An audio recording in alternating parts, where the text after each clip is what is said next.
요 예배는 인터넷으로 실시간 송출되고 있고 집에서 이렇게 유튜브로 지금 제가 하는 거 보고 있는 성도들도 많이 있습니다. 그럼 이제 그 성도들이 여러분의 아멘을 크게 하면 이렇게 생각해요. 많이 와 있는가 보다. 집에서 이렇게 예배 드리는 분들을 위해서 제가 드리고 싶은 말은 아무도 없는 곳에서 제가 설교하는 것이 너무너무 민망해서 스태프들을 요구했습니다. 그러니까 오늘 지금 요 예배 참석한 여러분 다 스태프들이에요. 방송 보면 그냥 방송 볼 때 이렇게 개그맨들이 무슨 말하면 막 웃고 이러잖아요. 패널들이 무슨 말하면 그거 방송국에 가보셨습니까? 저 방송국에 아르바이트 해봤는데요. 어떻게 하느냐면 여 옆에 PD가 하나 있습니다. PD도 있고 AD도 있는데 걔들이 갑자기 웃은 이야기를 하는데 안 웃고 이렇게 있잖아요. 그러면 막 박수 치고 웃는 겁니다. 그리고 제가 대학생일 때는 시간당 2,000원씩. 보통 이제 무슨 녹화하면 한 3시간 이렇게 했거든요. 그럼 6,000원을 주더라고요. 그때 제가 알았어요.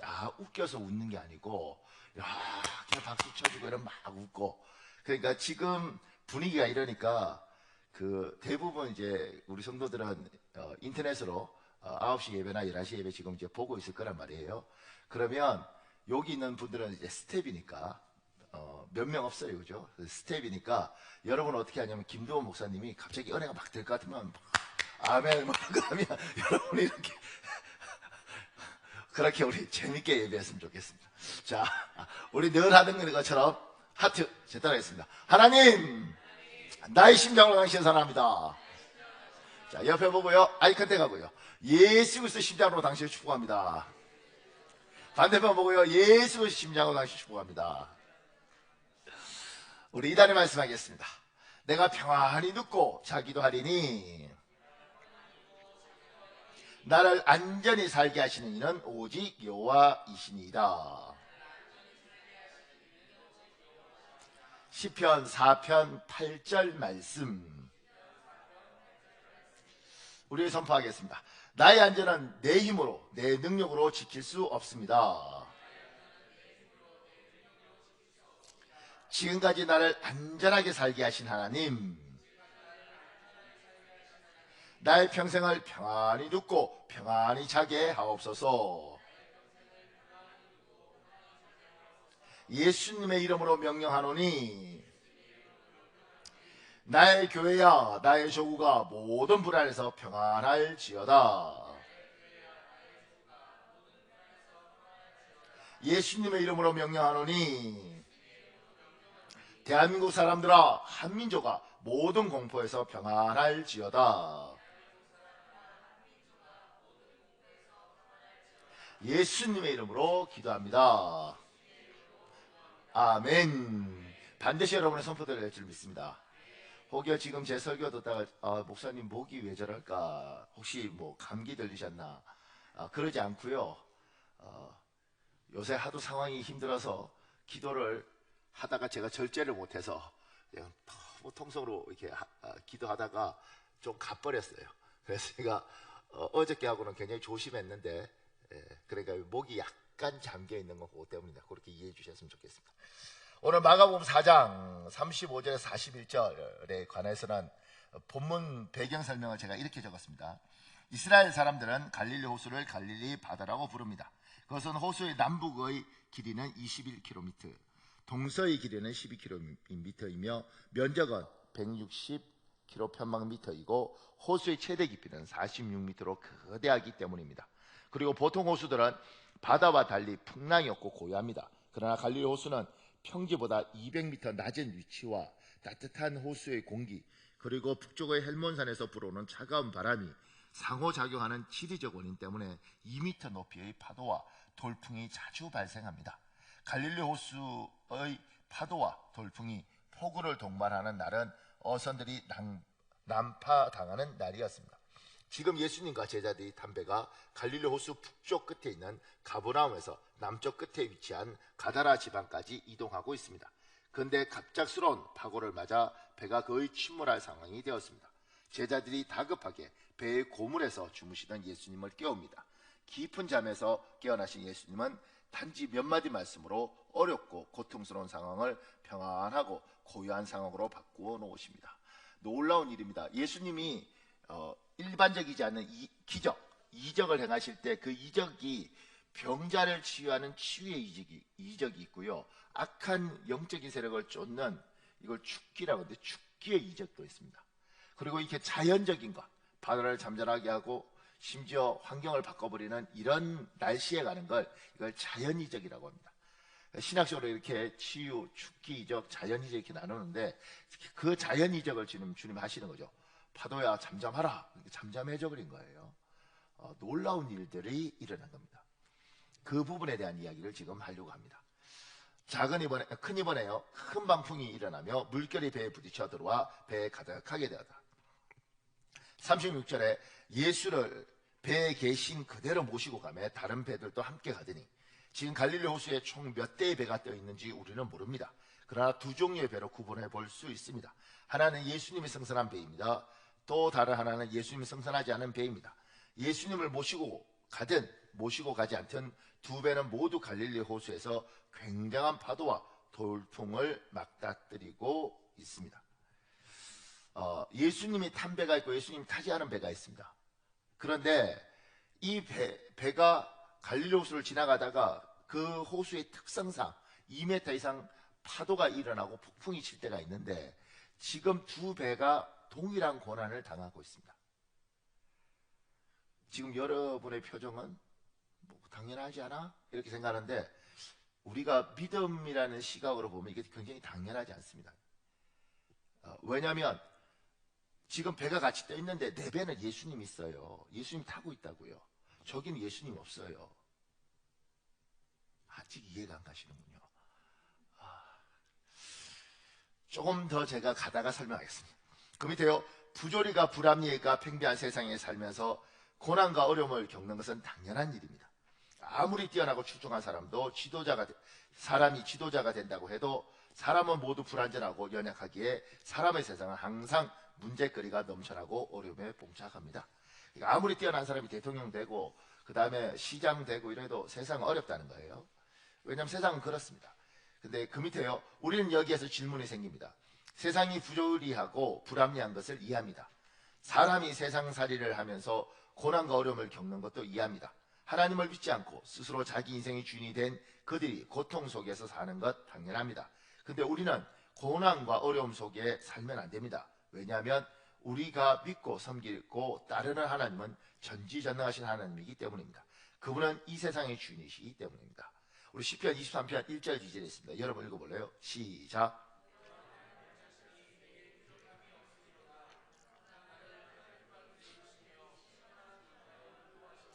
마태복음 11장 28절도 있습니다. 여러분 읽으십시오. 시작.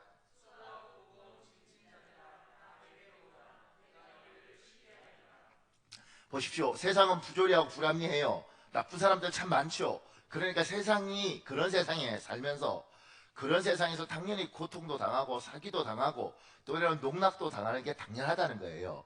그게 세상 아니겠습니까? 근데 문제는 뭐냐면 우리는 예수님을 믿고 있고 예수님을 묻는 우리에게 주께서 뭐라고 이야기하냐면 수고하고 무거운 짐진 자 다 내게로 와라. 내가 쉬게 해줄게. 여호와는 나의 목자시니 내게 쉴만한 물가로 인도하신다. 주님 이렇게 이야기했잖아요. 그러면 예수 믿는 우리는 잘 돼야죠. 세상은 힘든 게 당연하고 하나님 없으니까 우리는 하나님 믿으니까 하나님이 이렇게 말씀하셨으니까 우리는 잘 돼야 되는데 우리가 고통받는 게 이게 말이 안 된다고 이야기를 하는 거예요. 예수님이 타고 있는 배와 타고 있지 않는 배가 갈릴리 호수에서 풍랑을 만났을 때 예수님이 타고 있는 배에 베드로나 그리고 요한이나 이런 사람들이 이런 생각을 했을 거란 말입니다. 저 배는 하나님이 없고 저 배는 예수님이 없으니까 폭풍을 맞아도 되지만 우리는 맞으면 안 되는 거 아니야? 우리는 좀 하나님이 특별하게 보호해줘야 되지 않아? 배에 이렇게 물 차고 배가 가라앉으려고 그러면 안 되는 거 아니야? 이렇게 하나님의 사람들은 생각할 수 있다는 거예요. 왜냐하면 우리 하나님이 살아계시잖아. 하나님은 하나님이시잖아. 전지전능하신 분이고 창조주잖아. 왜 우리를 보호해 주지 않는 거야? 왜 우리를 지켜주지 않는 거야? 이렇게 화낼 수 있다는 거예요. 지금 한국적인 상황도 사람마다 여러 가지 생각이 다르겠지만 코로나라 이런 것 때문에 지금 이게요. 단순하게 병으로 죽는 사람들은 아직 50명이 안 되잖아요. 44명, 46명. 그런데 이거 말고 이대로 계속 가면 부도 나서 죽는 사람, 먹고 살지 못해서 죽는 사람, 돈 벌러 갈 기회가 없어서 죽는 사람들이 더 많을 거란 말입니다. 지금 이런 한국 상황에서 우리는 이렇게 말을 할 수 있는 거예요. 하나님, 이 상황에서 우리를 보호해 줘야 되지 않습니까? 우리는 예수 믿는데. 그리고 다른 사람들은 병 걸려도 우리는 안 걸려야 되지 않겠습니까? 심지어 예배 안 드리는 저들은 몰라도 예배 드리러 온 사람들은 안 걸려야 되지 않겠습니까? 이렇게 우리는 믿을 수 있는데 그러지 않더라는 거예요. 이번에도 저기 함께 뭐 하는 교회 거기서 부목사님이 병에 걸렸어요. 성도도 아니고 부목사. 그러니까 제가 친한 어떤 목사님인데 이분이 발이 얼마나 넓은지 그쪽도 그 교회 목사님하고도 또 잘 알더라고. 그 부목사님 알더라고요. 나이도 이제 50인가 뭐 그러던데. 그러니까 이제 성도도 아니고 목사가 걸리면 안 되잖아. 하나님이 코로나 바이러스가 들어올 때 헤이! 하고 잘라줘야 되는 거 아니에요. 목사인데 요 망포동에 우리 가까운 교회, 그 교회 같은 경우도 교회가 걸리면 안 되는 거잖아요. 나이트클럽 뭐 이런 데서 지금 뭐 춤추는 사람들 많다네요. 마스크 쓰고 춤추는지 뭔지 모르겠지만 근데 걔도 춤춘다고. 스타벅스 커피숍 같은 데서 따닥따닥 붙어서 커피 먹잖아요. 그럼 걔들이 걸려야지. 근데 걔들은 걸리고 우리는 지켜주셔야지. 근데 걔들은 오히려 건강해서 안 걸리는 경우도 많고 걸려도 젊으니까 그냥 낫는 경우도 많다고 생각을 해요, 사람들이. 근데 교회가 걸리고 심지어 목사님이 걸리고 이럴 때 누군가가 이야기하는 거죠. 하나님, 당신은 주권자이고 살아계시지 않습니까? 이러면 안 되죠. 이러면 세상이 욕을 해요. 하나님, 우리를 지켜주셔야죠. 이렇게 말을 하는 거죠. 우리는 그렇게 생각하는 거죠. 지금 배에 물이 들어왔을 때 아마 베드로가 같이 타고 있었을 가능성이 많은데요. 베드로가 그랬을 것 같아요. 하나님, 이러면 안 되죠. 예수님, 우리가 탄 배는 예수님 있는데 이건 아니죠. 이건 말이 안 되지. 예수님 없는 저 배는 침몰해도 되지만 우리는 아니지. 여러분 거듭나셨잖아요. 성령을 받았어요. 심지어 성령이 내 안에 계셔요. 그런데 왜 우리가 이 세상 살면서 세상 사람들과 똑같은 고난을 당하느냐는 거예요. 왜 주님은 우리를 지켜주지 않느냐는 거예요. 그 밑에요, 우리가 여기에서 분명히 해야 할 것이 있습니다. 우리는 이 세상에 살고 있지 결코 천국에 살고 있지 않습니다. 우리는 천국의 삶을 소망합니다. 이 세상을 떠나면 천국에서 영원히 아프지도 병들지도 고통당하지도 않고 복된 삶을 살 것입니다. 그러나 잊지 마십시오. 지금 우리는 천국이 아니라 세상에 삽니다. 사기꾼이 난무하고 강도와 범죄가 창궐한 이 세상에 삽니다. 갑자기 이거 이야기하다 보니까 제가 제가 부목사로 있을 때 저희 모교에 김영광 집사님이 등록카드를 쓰고 오셨어요. 이름이 김영광이요. 너무너무 은혜스러운 이름이잖아요. 알고 보니까 사기꾼이야. 그래서 사기를 교회에 싹 쳐먹고 갔어요. 나중에 그 사람이 적어준 주소도 가짜고 그 이름도 가짜였어요. 그 사람이 교회 방송 장비 이런 거 다 팔아먹고 갔는데 방송 장비를 점검해 줬어요. 점검할 때 이렇게 이야기를 하더라고. 이거 그냥 예민한 기계라서 그냥 만지면 안 되고 장갑 끼고 만져야 되는데 그래서 장갑 끼고 만졌어요. 나중에 경찰한테 신고했는데 경찰이 왔는데 지문이 하나도 없어. 잡을 수가 없어. 세상은 그렇다는 거예요. 교회 안에도 그런 사기꾼들이 들어오고 이상한 사람들도 들어온다는 거예요. 그리고 그 속에서 여러분과 제가 살고 있습니다. 우리는 어떤 사람이 하나님 이거 아니잖아요 이렇게 이야기할 때, 얘야, 나의 나라 천국에서는 네가 병들지도 아프지도 고통도 눈물도 없지만, 얘야, 네가 천국 오기 전에 이 땅에서는 때로는 천국을 맛보기도 하고 천국에 대한 감격도 있기도 하지만 연약한 인간들, 부족한 사람들이 모여 사는 이곳에서는 상처를 주기도 하고 상처를 받기도 하고 사기를 치기도 하고 사기를 당하기도 하고, 나는 그렇게 말하지 않았지만 누군가는 오해하기도 한단다. 그래서 어떤 분이 그러다 가장 황당한 건 뭐냐면 보면서 아이고 반갑습니다, 안녕히 잘 지내셨어요 이렇게 인사했는데 상처를 받았대. 왜요? 안녕히 잘 못 지낸 것처럼 보이셔요. 뭐라고 그러겠냐고. 아무리 내가 노력을 해도요, 이 부족하고 연약한 사람들이 사는 세상은 아프고 힘들고 그럴 수밖에 없는 세상입니다. 하나님 왜 지켜주지 않는 건가요? 얘야, 천국에서는 내가 너의 눈물을 다 닦아주겠지만 이 땅에서는 네가 천국을 맛볼 수도 있고 나의 도움도 받을 수 있지만 이 땅은 부조리하고 불합리하고 그 속에서 네가 순결하더라도 때로는 고통과 어려움을 당한단다. 그래서 우리 모두는 마스크를 쓰고 예배를 하고, 우리 교회는 안 그랬지만 어떤 교회는 지난 중간에 한 3주 전에 성가대 전체가 마스크를 쓰고 찬양을 했답니다. 생각이 해보겠어요. 근데 어떤 분은 그러더라고요. 목사님 너무 멋있어요. 마스크 쓰고 뭐 이렇게 데코레이션인가? 그러니까 하나님 우리를 사랑하셔도 바이러스는 바이러스대로 움직이는 겁니다. 그래서 지혜로워야 되는 거죠. 그 밑에요. 근데 분명히 아셔야 되겠어요. 그 밑에요. 이 세상에서 세상 사람과 똑같이 어려움을 당한다면 세상 사람과 예수님을 믿는 우리와 무슨 차이가 있습니까? 죽어서 천국 가는 것 외에는 이 땅에서는 우리는 세상 사람과 아무 차이가 없습니까? 이 질문이에요. 아니요. 아주 큰 차이가 있습니다. 시편 37편 23절 24절 있습니다. 여러분 읽으십시오. 시작.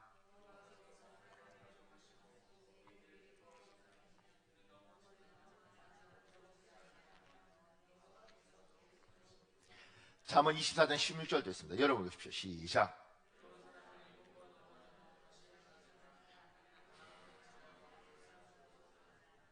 세상 사람과 우리가 이 땅에서 동일한 고난을 당하고 있어서 똑같아 보일 수 있어요.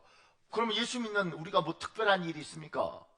어차피 천국 가서 위로하시면 이 땅에서는 하나님 무슨 도움이 되십니까? 그때 성경 이야기하고 있습니다.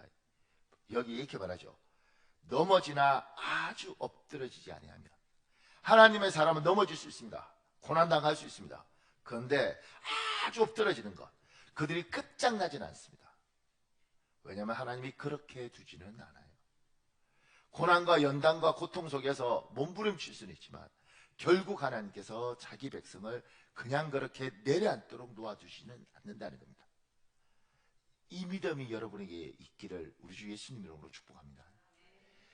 우리 잠언 24장 16절도요. 의로운 사람, 성경에서 의로운 사람은 예수를 믿고 하나님을 믿는 사람은 의롭다 그래요. 하나님 알지 못하는 사람은 악하다고 이야기를 해요. 7번 넘어져도 다시 일어나지만 이렇게 이야기해요. 왜 7번 넘어졌는데 다시 일어나느냐는 거예요. 주저앉아 있지. 우리는 기대가 있는 겁니다. 하나님이 천국에서 우리를 위로하시지만 이 땅에서도 반드시 위로하실 것이다. 우리가 넘어지기도 하고 우리가 자빠지기도 하지만 우리는 완전히 엎드려서 그걸로 끝나는 인생은 아니다. 하나님은 반드시 우리에게 살기를 주실 것이다. 이게 우리가 가진 믿음이에요. 아무리 어려워도. 그래서 절대로 포기하지 말고 절대로 무릎 꿇지 말고 맞으면서도 고통스러우면서도 묵묵히 가라.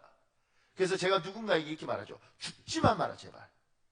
죽지만 말고 어떻게든 살아라. 반드시 살면 하나님이 위로하신다. 하나님이 길을 하신다.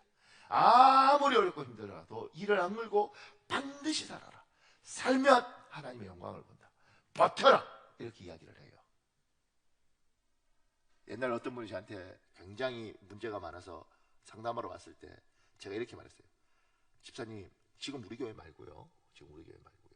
집사님, 그냥 감옥 가세요. 이랬어요. 제가 지금 생각해보면 내가 감옥을 한번 갔다 와서 그런 말을 하면 먹힐 텐데 그랬을 것 같아요. 시도 안 가봤으면서 제가 그랬어요. 갔다 오세요. 그냥 갔다 오시고 그리고 버티십시오. 2년이 되든 5년이 되든 갔다 오시고 그리고 기도하시고 하나님 길 열어달라 그러십시오. 하나님 길 여십니다. 지금처럼 두려워서 도망만 다니다 보면 집사님은 아무것도 못합니다. 그러니 다시 시작하십시오. 하나님이 반드시 길 여십니다. 깨어 기도하고 버티십시오. 죽지만 말고 사십시오. 반드시 하나님 길 여십니다. 제가 밑에 하나님은 절대 포기하지 않습니다. 그러기에 우리도 절대 포기하지 않아야 합니다. 하나님은 자기 백성, 자기 교회, 자기 소유를 절대 버리지 않습니다.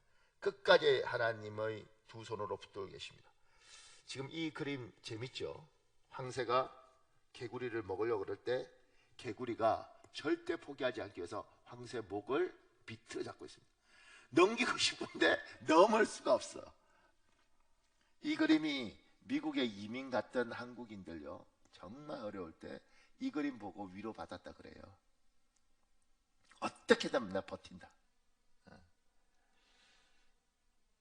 제가 굉장히 존경하는 친구 목사들, 하나님 저한테 복을 참 많이 주셔서 참 제가 복이 많은 목사예요. 좋은 친구 목사들을 줬는데 한 친구 목사가 한테 제가 옛날에, 아주 옛날에 이런 이야기를 했어요. 교회들이 너무 어려워. 그리고 이대로 가면 교회들이 버틸 수 있을까? 뭐 이런 이야기를 했어요. 왜냐하면 한국교회 믿음이 많이 타락했다고 생각하고 하나님 앞에 예쁘지 않다고 생각하고, 제가 이제 그 말을 40살인가 그때 이렇게 친구한테 했는데, 그 친구 목사가 저보다 나이가 좀 많거든요. 그런데 그 친구 목사가 저한테 이랬어요. 박 목사님, 하나님이 자기 교회를 포기할 것 같아? 하나님이 피 흘려 사신 자기 교회를 포기할 것 같아? 하나님은 절대 자기 교회를 포기 안 해. 막 이렇게 이야기하더라고. 좀 막만한데요. 와, 멋있더라고. 나도 모르게 아멘 할 뻔했어요. 왜냐면 근데 그 당시에는 40살이니까 자존심이 있잖아요. 맞는 말인데 아멘 하면 내가 지니까 이렇게 잡았어. 근데 너무 멋있더라고. 하나님이 자기 교회를 포기할 것 같아? 자기가 피 흘려 사신 교회를 포기할 때 하나님 절대 자기 교회 포기 안 해. 근데 이게 여러분과 저에게도 있어야 될 믿음이죠. 하나님 여러분 포기할 것 같아요? 하나님 우리 포기할 것 같아요? 절대 포기하지 않습니다. 자기 피를 흘려 사신 자기 백성이에요. 절대 포기하지 않습니다. 우리가 무너질 수도 있고 우리가 엎어질 수도 있지만 우리가 완전히 엎드리지 않도록 하나님 결국은 붙잡는 거예요. 우리가 고통 가운데 절망 가운데 우리가 살 수는 있지만 결국 버틸 때 주께서 반드시 잡습니다. 왜냐하면 자기 아들하고 바꾼 게 우리예요. 포기할 수 없는 겁니다. 큰 산문에요, 예수께서는 고물에서 베개를 베고 주무시더니 제자들이 깨우며 이르되, 작은 일본에요, 세상 사람과 우리는 동네에 있는 같은 대형마트에서 장을 봅니다. 같은 차종을 타고 같은 회사를 출근합니다. 그래서 서로 같은 줄 압니다. 아닙니다. 우리는 세상 사람과 다릅니다. 가장 큰 차이는 어려움과 고난이 오면 세상 사람은 자신의 힘과 능력만으로 해결하려고 합니다. 그러나 우리는 내 힘과 능력이 아니라 하나님의 힘과 능력을 통하여 해결하려고 합니다. 그 밑에요, 그런데 우리 중에도 천성적으로 남에게 아쉬운 소리 못하는 사람들이 있습니다. 다른 사람에게 도움을 절대 구하지 않고 그것을 수치스럽게 생각하는 사람들이 있습니다. 그래서 하나님께도 도움을 구하지 못합니다. 아주 안타까운 믿음입니다. 저에게 적었어요. 아주 안타까운 믿음. 처음에는요, 잘못된 믿음입니다 이러다가 그건 내가 50 되기 전에 하던 표현이고 50이 넘어서 성숙해질 때는 좀 좋게 해야겠다. 그래서 안타까운 믿음이라고 했습니다. 잘못된 믿음이에요. 제가 전에 뭐 이런 이야기 비슷한 거 들었어요. 하나님, 제가 모태신앙으로 태어나서 45년 동안 한 번도 하나님 괴롭히지 않았지 않습니까? 그 말은 뭐예요? 한 번도 하나님 앞에 기도한 적 없다는 거예요. 근데 지금은 진짜 어렵습니다. 한 번만 도와주시면 앞으로 45년 동안 안 괴롭히겠습니다. 이러다. 잘못된 신앙이에요.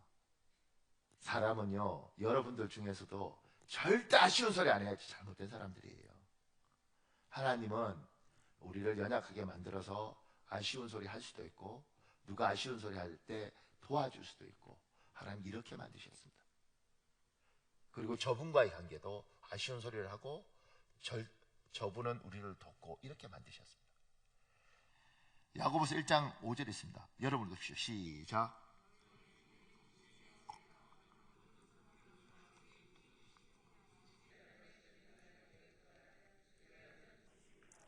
굳짓지 않으셔요. 나무라지 않으셔요. 그분은 그렇게 하십니다. 보세요. 밑에 하나님은 풍족한 창조주입니다. 우리는 연약한 피조물입니다. 하나님은 사람을 만들 때 하나님께 도움을 받는 존재로 만드셨습니다. 그래서 우리가 그분에게 도움을 구하는 것은 당연한 일입니다. 그리고 우리를 도와주시는 것은 하나님 아버지의 일이면서 또한 재미입니다. 재미라는 거예요. 그 밑에 제가 글을 하나 가져왔어요. 보세요. 외사촌 형님 중에 재정적으로 꽤 넉넉한 삶을 사는 분이 있습니다. 그 집에 자녀들이 3명 있는데 부잣집 애들이면 돈도 막 쓰고 다닐 법도 한데 그 아이들은 그렇지 않습니다. 첫째 딸이 대학교에 다닐 때 어느 날 형님 집에 갔더니 형님이 딸을 나무라고 있었습니다. 아버지 노릇할 게 하나도 없어. 얘가 내한테 용돈 한번 달라고 한 적이 없어. 그래서 저도 조카에게 너 무슨 딸이 그러냐?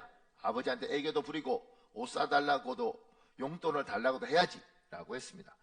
그런데 생각해보니 하나님도 저에게 그러시는 것 같습니다. 너도 마찬가지야. 하나님 노릇할 것이 없어. 그때까지 저는 좀 건방진 구석이 있어서 저는 이미 받은 복이 많아요. 하나님 저 복 안 주셔도 돼요 라고 기도했습니다. 그게 성숙한 믿음이라고 생각했습니다. 그런데 하나님의 입장에서는 자녀가 아버지에게 이것저것 구하고 물어보기를 원하셨던 것입니다. 우리 중에 이런 분들 있잖아요. 아유, 나까지 하나님 귀찮게 하면 어떡해. 하나님 저 사람이나 도와주시고 제 일은 제가 알아서 하겠습니다. 아주 안타까운 믿음입니다. 안 예뻐요. 창조주 하나님, 전능하신 하나님, 그리고 자기 백성을 돕는 것을 즐거워하신 하나님, 그 하나님은 돕는 걸 굉장히 좋아하십니다. 김도 목사님 결혼 안 했으니까 당연히 아내도 없고 아이도 없죠. 아들이 용돈을 달라면 기분이 어떨 것 같아요? 지금 마음은 이런 생각이 들 거예요. 왜 용돈을 줘요? 지 돈으로 벌었어야지 뭐 이럴 수 있어요. 총각 때는. 그런데요, 아들한테 용돈 주면서 어느 날 뿌듯함이 있습니다. 내가 아버지구나. 저희 아들 셋이 있잖아요. 둘째하고 막내 같은 경우는 용돈 받으러 제 목양실로 옵니다. 원래는 할머니가 용돈을 줬는데 어느 날 쓱 저한테 미루시더군요. 그리고 제가 주는데 이제 저는 달라고 안 하면 안 주거든요. 그러니까 할머니는 애들이 달라고 하기 전에 주셨어요. 그런데 저한테 쓱 미루시더니만 어느 날 제가 줘야 되는데 제가 그러죠. 아버지 방에 와라. 그러면 정말 한 달에 한 번 죽을까지 괴로워서 문을 두드립니다. 이렇게. 그리고 제 방문을 열어요. 제가 아들 웬일이야? 무슨 일이야? 이렇게. 용돈 달라고 안 하면 알아도 안 주니까. 저기 용돈이 필요해. 그리고 지갑을 꺼내서 아주 당당하게 주고 안아주고 언제든지 필요하면 와라 이렇게 이야기하면서 그게 아버지 노릇 할 거죠. 생각보다 그거 재밌습니다. 수진아, 넌 아빠한테 용돈을 달라 그래? 안 달라 그러지? 너 스타일이. 아빠한테 용돈 안 달라 그러고 그럼 엄마한테 달라 그래? 네가 벌었어? 강영구 집사님, 아빠 노릇 할 재미가 없겠군요. 그러니까 이게 하나님이 재미가 있어요. 그래서 제가 고민되게 되었어요. 생명이 경각에 달린 어려움과 고난은 결국 우리를 하나님 앞에 무릎 꿇고 손 벌리게 만듭니다. 어쩔 수 없이 하나님께 내민 손이었지만 기도응답을 통하여 우리는 믿음의 다른 차원을 경험하게 됩니다. 이게요, 너무너무 힘들어서 하나님 앞에 정말 난 하나님 앞에 아쉬운 소리 하기 너무 싫은데 정말 아쉬운 소리 했는데 이분이 응답하시잖아요. 그러면 우리가 놀라게 되는 게 뭔지 아세요? 진짜 응답을 하는구나 놀래요. 에이 뭐 응답하시지 이거 하고요. 우와 진짜 하시는구나. 야 진짜 되는구나. 그러면 그 전에 알고 있던 건 뭐예요? 이거 경험하면요, 나는 분명히 믿음으로 구하면 들어준다고 믿었지만 안 믿은 거예요. 막연하게 한 거죠. 안 게 아니에요. 그럴 수도 있겠다 생각한 거죠. 근데 정말 기도를 하고 정말 하나님이 응답하고 하나님이 역사하는 걸 보면 생각이 확 바뀌고 상황이 확 바뀝니다. 그리고 믿음도 달라집니다. 기도하면 돼. 그래요. 알아요. 기도하면 되죠. 알아요. 자, 그거 다 알고, 자, 어떻게 하죠? 이렇게 말할 때, 정말 경험해보면 기도하면 돼. 기도하면 하나님 하죠. 진짜 신다고. 내가 겪어봤어. 이렇게 이야기를 해요. 달라집니다. 작은 해보네요. 어떻게 하나님의 도움을 구합니까? 제자들은 어떻게 구합니까? 지금 풍랑 속에 간단합니다. 갈릴리 호수에서 풍랑을 만난 예수님의 제자들처럼 하면 됩니다. 38절 제자들이 깨우며 이르되 선생님이여 우리가 죽게 된 것을 돌보지 아니하시나이까. 이거 굉장히 웃기지 않아요? 안 웃기시군요. 여러분 성경을 읽을 때 이렇게 우리 뇌는 자네 운에 있잖아요. 그러니까 너무 이렇게 논리적으로만 읽지 말고 문학적 상상력을 가지고 읽어보십시오. 제자들이 올 때 선생님이요 우리가 죽게 된 것을 보시지 않으십니까? 일어나시지요. 이렇게 깨웠겠냐고. 지금 배에 물이 들어와서 지금 가라앉고 있는데 그것도 승질 그 시기에 한 베드로가 그냥 있겠어요? 지금 죽게 됐는데 스승이고 뭐고 보이겠어요? 일어나세요 좀 미치겠다고요. 이렇게 안 하겠냐고. 한 번만 생각해 보세요. 스승이고 뭐고 지금 확 다 엎어버리니까 이런 생각 안 했겠어요? 가뜩이나 승질 안 좋은 분이.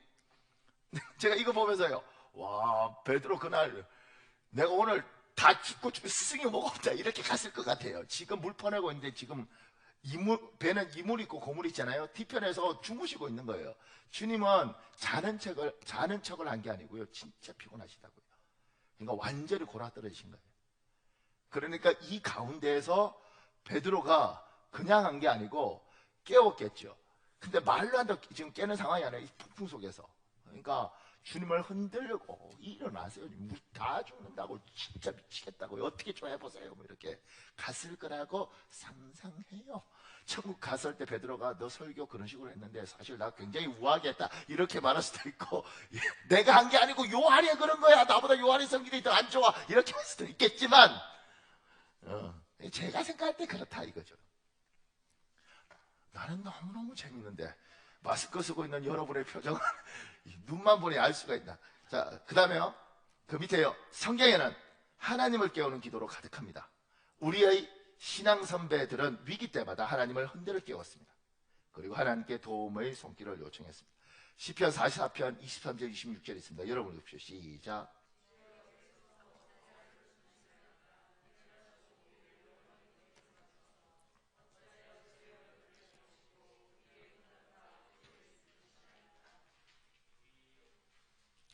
25절 시작. 우리 영혼은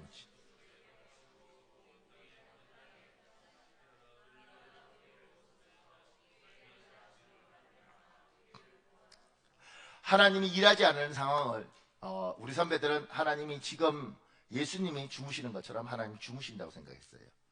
시편에 이야기하는 거죠. 주여 깨소서 어찌하여 주무시나이까. 일어나시고 26절에 일어나 우리를 도우소서. 하나님 깨세요. 영어로 wake up 이렇게 하는 거예요. 그 드보라 사사기 읽다 보면 영어로 그렇게 있습니다. wake up, wake up, 드보라 wake up, wake up 이렇게 돼 있어요. 근데 그 문장이 참 좋더라고요. 자고 있는 아이들을 미국 사람들이 깨울 때 wake up 이렇게 하는 거거든요. 그냥 깨서서 이게 아니고 일어나 빨리 깨 학교 되자 이렇게 하는 것처럼 여호와여 일어나십시오. 여호와여 깨십시오. 여호와여 언제까지 주무시겠습니까? 이렇게 하면서 하나님 원들을 깨우는 거죠. 하나님이 일하지 않는 상황, 하나님이 정말 주무시는 것 같고 우리가 돌아봤을 때 하나님이 어디 있는지도 안 보이는 것 같은 상황에 우리 선배들은 주를 깨웠어요. 그럼 일어나십시오. 깨십시오. 우리 죽게 된 걸 보십시오. 그 밑에요. 먼 옛날 신앙인들과 달리 우리에게는 하나님 주신 약속의 말씀이 있습니다. 성경은 하나님이 자기 사람에게 한 약속의 말씀으로 가득합니다. 이 말씀을 들고 하나님 앞에 서야 합니다. 그리고 말씀대로 이루어 주시길 하나님께 요청해야 됩니다. 우리가 하나님을 깨울 때 하나님 말씀을 통해서 하나님을 깨울 수 있습니다. 김은호라는 분이 쓴 글에 이런 내용이 있습니다. 모세는 중보기도를 드릴 때 그냥 열정으로만 하지 않았습니다. 감정에 호소하지도 않았습니다. 하나님의 약속의 말씀에 근거해서 기도했습니다. 성경을 보면 야곱 역시 자기 형 에서가 400인의 군사를 거느리고 온다는 소식을 들었을 때 언약의 말씀에 근거해서 기도를 드렸습니다. 그리고 제가 그 밑에 굵은 것이래요. 야곱은 하나님의 약속의 말씀에 근거해서 기도했습니다. 우리 또한 기도할 때 할 수만 있으면 말씀을 붙들고 기도해야 합니다. 두려움이 임하면 두려워하지 말라. 내가 너와 함께함이라. 놀라지 말라. 나는 내 하나님이 됨이라. 내가 너를 굳세게 하리라. 참으로 너를 도와주리라. 참으로 나의 의로운 오른손으로 너를 붙들리라. 이런 말씀을 붙들고 기도해야 합니다. 모든 일에 자신감이 떨어지고 부정적인 생각이 밀려올 때면 할 수 있거든요. 무슨 말이냐? 믿는 자에게 능히 하지 못할 일이 없느니라. 많은 말씀을 붙들고 기도해야 됩니다. 염려가 너무 많아 기도가 되지 않을 때는 너희 염려를 다 주께 맡기라. 이는 그가 너희를 돌보십니다. 이런 말씀을 붙들고 기도해야 됩니다. 제일 밑에 제가 굵은 것이 이렇게 적었습니다. 가장 강력한 기도는 하나님의 언약의 말씀을 붙들고 그 언약에 호소해서 기도하는 것입니다. 제가 왜 이걸 붙여뒀느냐면 이제 선배들이 하나님을 깨웠죠. 근데 그들은 하나님과 굉장한 밀접한 관계가 있기 때문에 그냥 하나님을 깨웠던 것 같아요. 하나님 계세요 이렇게 이야기했던 것 같아요. 근데 우리들 중에 내가 하나님한테 일어나라고 이야기한다고 하나님이 일어나시겠는가?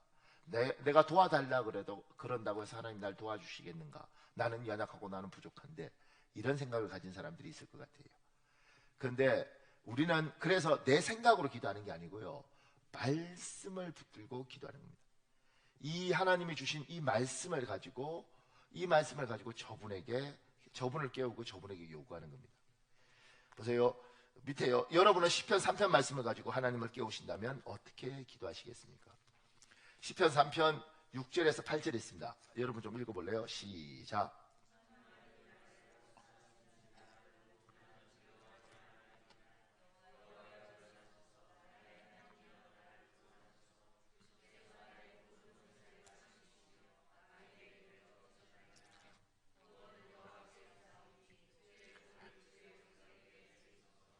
지금 이 말씀을 가지고 어떻게 기도하겠냐는 거예요. 참 좋은 말씀이다. 하나님이 일어나서 나를 도우시면 좋겠다. 이렇게 하는 게 아니라 우리는 이달의 말씀을 가지고 지금까지 10년을 거의 계속해서 기도하는 훈련을 사실 한 겁니다.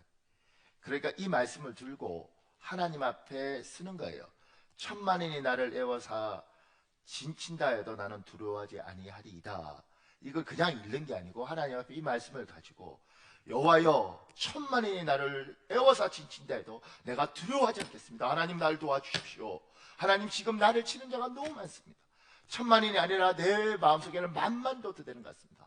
하나님 나를 도와주십시오. 그리고 그 밑에 7절에 이렇게 있지 않습니까? 여호와여 일어나소서 나의 하나님이여 나를 구원하소서. 다윗의 하나님, 모세의 하나님, 그리고 베드로의 하나님, 그리고 내 어머니의 하나님, 나의 하나님, 우리 조상의 하나님 나를 도와주소서. 나를 구원하소서. 일어나시옵소서. 주여 주께서 내 원수들의 뺨을 치시고 악인들의 일을 꺾어주십시오. 하나님 너무 많은 악인이 나를 조롱하고 너무 많은 원수가 나의 뺨을 칩니다. 하나님 그들의 뺨을 주께서 치시고 그들의 일을 꺾어주십시오. 주 예수여 나를 도와주십시오. 기도라는 것이 그냥 내 생각을 가지고 기도할 수도 있지만 하나님의 말씀을 붙잡고 그 말씀을 가지고 하나님 앞에 그걸 읽어가면서 그걸 나에게 적용해가면서 하나님 이렇게 말씀하셨지 않습니까? 이렇게 약속했지 않습니까? 하나님 다윗에게 들어주신 하나님, 다윗의 하나님이 내 하나님이 아닙니까? 그럼 나에게도 들어주십시오. 아버지 요셉이 울부짖으면서 기도했던 걸 들으셨다 하나님, 나도 그 하나님을 섬기고 삽니다. 내가 부족하든 말든. 하나님 요셉의 하나님이 내 하나님이 되어주십시오. 그를 일으키셨던 하나님이 나를 일으켜주십시오. 그래서 성경 말씀이 다윗이 꿀송이보다 달다고 이야기한 것이 그냥 그 내용을 이해하는 것, 그리고 그냥 그 말씀이 좋은 걸 넘어서 그걸 붙들고 이게 내 위기 속에 생명의 말씀으로 붙들고 기도하는 거죠. 이렇게 기도하면 기도가 다릅니다. 왜 하나님의 설교를 듣고 우리가 기도하는 시간을 가지냐면, 지금 이 설교를 인터넷으로 듣든 지금 이 자리에 와서 듣든 어떤 말씀이든지 그 말씀을 들으면서 그 중에 하나를 붙잡고 분명히 하나님이 나에게 주시는 말씀이 있다는 걸 믿고, 내 교회 내 담임 목사를 통해서 주시는 말씀이 있다는 걸 믿고, 좋은 말씀이 아니고요 내 말씀인 거죠. 멋있는 말씀이 아니고요 내한테 필요한 말씀이에요. 그걸 붙잡고 그걸 하나님 앞에 10분 동안 하나님 이 말씀을 기억하여 주십시오. 그리고 기도하는 거죠. 그래서 간절함이 있고 그리고 절박함이 있는 겁니다. 생각으로 기도하는 것이 아니라 말씀을 들고 기도하는 겁니다. 여러분에게 성령께서 이 능력을 주시길 예수님 이름으로 축복합니다. 우리 큰 사본에요. 예수께서 깨어 잠잠하라 고요하라 하시니 39절에요. 그 밑에요. 39절에 너무 바쁜 일정 때문에 곤히 주무셨던 예수님이 제자들의 간청 때문에 잠에서 깨셨습니다. 그리고 너무나 쉽게 생명을 위협하던 갈릴리 호수의 풍랑을 잔잔하게 만드셨습니다. 그리고 제자들에게 한마디 질문을 던집니다. 어찌하여 이렇게 무서워하느냐? 너희가 어찌 믿음이 없느냐? 큰 1번이에요. 작은 1번이에요. 하나님은 자기 백성을 어려움과 고난 속에서 반드시 건져주십니다. 그분은 자기 백성을 포기하신 적이 없습니다. 우리 하나님은 절대 자기 백성 포기하지 않습니다. 이사야 49장 15절 이 말씀 전 힘들 때마다 생각합니다. 여러분 읽어볼래요? 시작.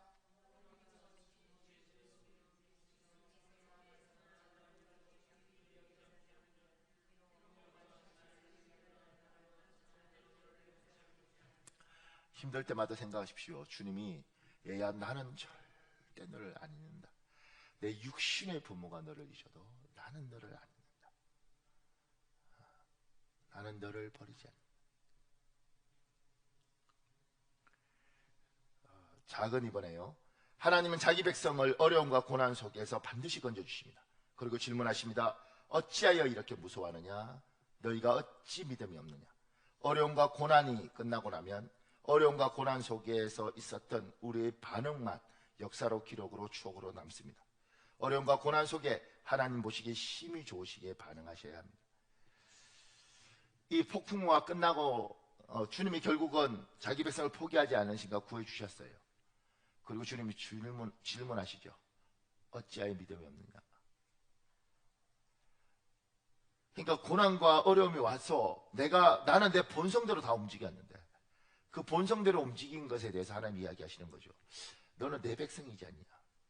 그러면 믿음으로 반응하고 내 앞에서 반응해야 되는데 너는 뭘 어떻게 했느냐? 지금 코로나 뭐 이런 것들도요.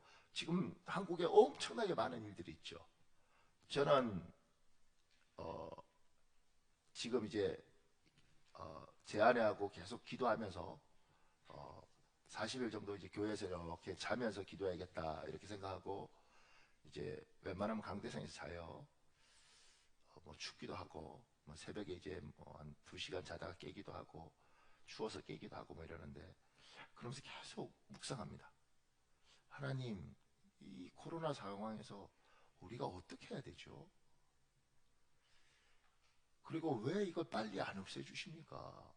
대한민국 역사상 교회가 스스로 문을 닫을 수밖에 없고 오늘은요, 오늘도 화성시청에서 문자고요, 용인시청에서 문자고요, 그리고 수원시청에서 문자고요, 경기도청에서 문자가 와요. 예배 자제해달라고, 가정예배를 드려달라고.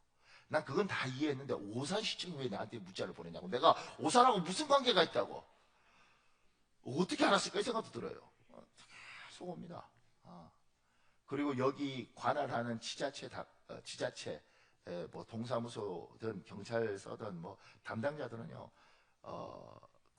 누가 하나 생길까봐 뭐 바들바들 들고 있습니다. 근데 처음에는 이제 왜 이거 빨리 없어지길 기도했는데 기도하다가요, 하나님이 이걸 결국 없어지지 않겠습니까? 근데 하나님이 이 가운데 우리를 보시는 것 같아요. 교회도 보고 성도도 보고 목사도 보고 다 보시는 거죠. 그러면서 생각하시는 것 같아요. 얘는 누구인가? 얘는 어떤인가? 지금 갈릴리 호수에서 다 죽는다고요, 죽어요, 예수님이고 뭐고 죽는다고요, 이렇게 반응했던 사람들이 있을 것이고 누군가는 다르게 반응했지 않겠습니까? 지금 이 상황에서도 하나님이 한국 교회를 보고 목사님들을 보고 상황을 보는 거죠. 목사님들도요, 지금까지 스스로 문을 닫는다는 걸 머릿속에 저도 뭐 막연하게 생각했지 스스로 가지고 있지 않았기 때문에 목사님들도 지난주 3월 1일 저녁에 제가 목사님 몇 분 만났는데요, 목사님들도 다 정상이 아니에요. 외부의 압력 때문에 문 닫은 사람들 뭐 이런 사람들이요, 그 고통과 뭐 자기가 꼭 하나님 배도했다는 느낌 때문에 막 갈등하고 제 친구 목사는 저녁 8시에 성도들 다 불러갖고 뭐 저녁 늦게까지 기도하고 회개시키고 지가 회개해야지 왜 성도를 회개시키냐고 막 이게 막 하고 그러니까 막 저도 엄청 혼란스러웠어요. 그런데 제가 이 코로나를 해결할 수 있는 게 아니잖아요, 그죠? 지금 오는 이 상황을 제가 무슨 힘으로 해결했어요? 지금 뭐 경기도 같은 경우에는 도에서 예배나 집회를 금지시키겠다 공문을 보내겠다고 할 정도인데 우리가 할 수 있는 게 뭐가 있겠냐고요. 그런데 이 속에서 반응을 보시는 거예요. 어떤 목사는 가슴이 아파서 하나님 앞에 이걸 들고 금식도 하기도 하고 때로는 차례를 하는 목사도 있을 것이고, 어떤 분은 좋다고 놀러 가시는 분들도 있을 수 있을 것이고, 성도들 중에서도 누군가는 이것 때문에 가정예배를 드릴 수밖에 없는 형편 때문에 가정예배를 드리면서 너무너무 가슴 아파하는 사람도 있을 것이고, 누군가는 이때 내 믿음이 가짜였구나 이걸 확인할 수도 있을 거라고요. 제가 지난주 보면서 굉장히 놀랐던 건요, 지난주에 그 유치부 또 주일학교 애들 중에 교회 통장으로 계좌로 주정헌금 이래서 5,000원 뭐 부모가 이제 헌금하고 보내는 것 같아요. 5,000원 만약에 보내는 애들이 있어요. 저는 제가 목사인데 주정헌금을 계좌 이체한다는 건 머릿속에 없었습니다. 근데 주일학교 애가 한 걸 보고 무슨 생각이 들었냐면 이건 뭐지? 이 생각을 해봤어요. 그러니까 사람들이 어렵고 고통스러운 가운데서 각자가 믿음의 반응이라는 것들을 해나가는 사람이 있고, 누군가는 아싸 그리고 인간적인 반응을 해가는 사람이 있더라는 거예요. 하나님이 왜 위기를 도와주시는가? 그 위기 속에서 우리는 우리가 어떤 사람인지 확인할 수 있습니다. 그 위기 속에서 하나님은 내 중심을 확인할 수 있습니다. 그게 더 무서운 겁니다. 제가 밑에 글을 하나 가져왔는데 보세요. 이 엘리자베스 엘리엇이라는 사람이 쓴 글이에요. 1956년 에콰도르 단파 수신기 앞에 서서 남편 짐의 실종 소식을 들었을 때 하나님은 내 마음속에 선지자 이사야의 말을 떠오르게 하셨다. 내가 물 가운데로 지날 때에 내가 너와 함께 할 것이라. 그때 나의 반응은 그리 영적이지 못했다. 나는 하나님께 이렇게 말했다. 하나님, 당신은 항상 저와 함께 계시지 않습니까? 지금 제가 원하는 건 제 남편 짐이 제 곁에 있는 거예요. 저희는 5년 반을 기다렸어야 어렵게 결혼했는데 겨우 27개월밖에 같이 지내지 못했어요. 그리고 닷새 뒤 남편이 죽었다는 걸 알게 되었다. 하나님이 나와 함께 하신다고 해서 남편이 나와 함께 있는 건 아니었다. 너무도 가혹한 현실이었다. 하나님의 부재는 내가 과부이며 죽을 때까지 과부로 살리라는 가혹한 현실을 바꾸지 못했다. 그러나 짐의 부재란 크나큰 고통이 내 진정한 소망이요 유일한 피난처이신 하나님께로 나를 이끌었다. 나는 짐의 죽음을 겪으면서 하나님이 어떤 분이신지 깨달았다. 이 경험이 아니었다면 결코 그것을 깨닫지 못했을 것이다. 고난은 내게 하나님이 하나님이시라는 절대적인 진리를 깨닫게 해준 필수 불가결한 도구였다. 사실 여기가 설명이 굉장히 길어야 되는데, 남편 짐 엘리아스라는 사람이 비행기를 타고 선교사 5명이 에콰도르로 복음을 전하러 갑니다. 근데 이 사람들이 미국의 휘튼 칼리지를 나온 굉장히 엘리트예요. 유서가 깊은 학교입니다. 휘튼 칼리지는. 그 길을 나온 이 사람들이 갔는데, 가서 이 부족들이 외부인들이 오니까 창 들고 온 거예요. 총이 있어서 쏴서 죽이면 될 텐데 저들에게 그냥 창에 찔려서 죽습니다. 저항하지 않고. 그리고 그때 미국의 신문의 제목이 What's a waste? 뭐 이렇게 뭐라고 이렇게 나왔던 것 같아요. 얼마나 엄청난 바보 같은 낭비인가 뭐 이런 문장이었어요. 정확히 기억 안 나는데, 그 똑똑한 엘리트들이 가서 선교도 한번 못 해보고 거기서 창에 찔려서 죽고 그 총으로 쏴서 비행기 타고 도망오면 될 텐데, 이런 아주 멍청하다고 이렇게 미국 신문이 대조특별히 했어요. 미국에서 굉장히 큰 사건이었습니다. 그러면 이 부인 엘리자베스 엘리엇 어떻게 반응할 수 있겠어요? 그럼 살아계시냐고, 나 예수 안 믿는다, 자기 선교사도 하나 못 지켜주는 하나님 뭐냐고, 이렇게 반응할 수 있어요. 이 사람 어떻게 한 줄 아세요? 그때 죽은 선교사 가족 중에 다른 사람하고 이 둘이 여자들이 1년 동안 간호원 훈련 받고 가로로 갑니다. 근데 그 부족이 놀라운 특징이 뭐냐면 남자는 죽이는데 여자는 안 죽이는 거예요. 그래서 이 사람들이 거기 가서 같이 삽니다. 그리고 그 마을을 다 복음화시키고 그 동네를 다 복음화시키고 자기 남편을 찔러 죽였던 그 사람이 그 부족 처음으로 목사가 됩니다. 이분은 2015년인가 돌아가셨거든요. 한 25년 정도 책을 쓰고. 그런데 이분의 반응, 남편이 죽어서 원망하고 투덜거리고 이렇게 할 수 있지만 그 고통스러울 때 하나님 앞에 반응을 하는 거죠. 천국을 소망하면서 반응을 했고요. 그 반응이 많은 사람들의 가슴을 때렸어요. 지금도 이 코로나 사태가 누가 죽니, 얼마가 걸렸니, 이거 굉장히 중요하겠죠. 근데 그것보다 저는 성도들 하나하나를 두고 지금 기도하고 있는데 여러분이 지금 하나님이 보시는 반응이 있다는 겁니다. 하나님 보시는 거죠. 아, 참 귀하고 예쁜 열매라고 생각하는데 열매가 아니구나. 얘의 믿음은 어렸구나. 얘의 믿음은 껍데기만 있는 거구나. 얘는 믿음이라고 말을 하지만 알고 보면 굉장히 아쉽구나. 이 판결이 이번 코로나 사태로 나는 겁니다. 저는 결단을 하는 거죠. 제 아내하고는 그러면 우리는 예쁘게 반응하자. 요새 제가 목이 좀 가고 이런 것들이 계속 그냥 어떻게든 하나님 앞에 있으려고 그래요. 그러면 하루에 이렇게 한 5시간 정도 이렇게 기도할 수 있는 것 같더라고요. 그 속에서 계속 하나님 앞에 묻고, 그리고 하나님, 나는 앞으로 어떻게 살아야 됩니까? 그러니까 하나님 앞에 어떻게 살아야 되는지 질문하고 고민하면서 지금 이 상황들이 굉장히 감사할 수 있다는 생각이 듭니다. 여러분들도 여러분의 인생을 결정하는 겁니다. 어떻게 나는 반응할 것인가. 잘 쓰면요 놀랍습니다. 가정 예배도 지금 가족하고 이거 보면서 예배드리는 게 엄청 어려울 거라고요. 그런데 4명의 가족이 애들 조그만 것들하고 같이 예배드리면서 조그만 것들이 묻겠죠. 엄마, 왜 우리는 교회 못 가? 지금은 교회 가기가 어려워. 전염병이 너무 커. 그러면 교회 못 가는데 왜 이래? 그래도 예배는 드려야 되는 거야. 그리고 언젠가 이 아이가 컸을 때 생각하죠. 아, 엄마 아빠는 교회를 못 가는 상황이 됐을 때 집에서 예배를 드리더라. 우리 교회 예쁘게 사는 이제 젊은 부부 중에 그렇게 예배 드리는 걸 인증샷을 찍어서 우리한테 보냈어요. 제가 그거 보면서 참 고맙다.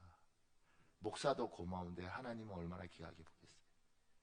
그러니까 교회에서 예배 못 드리는 게 중요한 게 아니고 지금 당신은 믿음으로 반응하는가? 지금 당신은 하나님을 감동시키고 있는가? 지금 당신의 반응이 주의 눈에 흡족하고 보시기에 힘이 좋은가? 그건 우리가 반응하는 겁니다. 사랑해요, 우리 한 10분 정도 통성으로 기도하는 시간 가지려고 하는데요. 하나님, 갈릴리 바다 풍랑 가운데 반응했던 제자들 모습들을 봅니다. 주님을 깨우기도 하고 그 속에서 예쁜 반응도 있고 예쁘지 않은 반응도 있는데 하나님, 예쁘게 반응하겠습니다. 도와주십시오. 너무 마음이 힘들고 어렵지만 하나님 보시기에 예쁘게 반응하겠습니다. 주님 도와주십시오. 이제는 우리 주여 한번 간절히 부르시고 우리 10분 정도 통성으로 기도하겠습니다. 주여, 아버지 도와주십시오. 아버지 도와주십시오.